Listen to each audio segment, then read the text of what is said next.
tells a story that he was on to give the commencement address at Lamar Orange College in Memphis, Tennessee.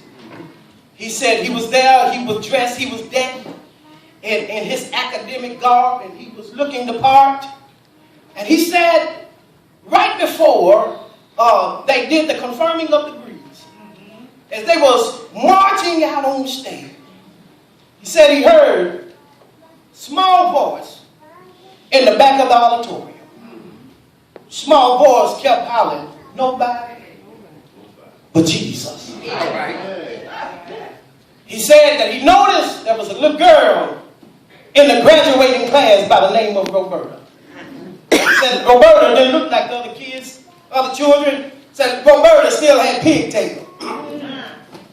But as she was coming closer toward the stage, she heard, and he heard the voice saying, nobody but Jesus.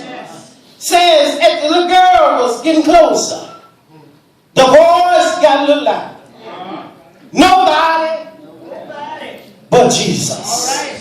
He said folks start turning around, looking down their nose, talking about who in the world would bring such ignorance to a sophisticated environment like this.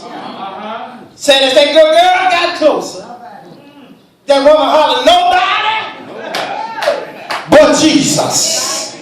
He said he stood up and he said, excuse me, Mr. President, I know I may be out of order, but apparently we got a mother here that got something to say. And when he cried out mother, he said the woman stood up, lifted up both hands, and said nobody but Jesus.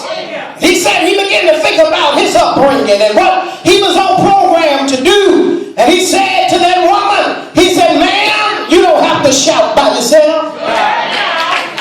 I can go and shout with you. He said he lifted up both hands. And he said, let me help you out. Nobody but Jesus. And I ought to have some witnesses here this morning who just like Roberta, mama, who ought to be able to testify. Nobody but Jesus. And I wonder, do I have any witnesses here can testify that it was nobody but Jesus?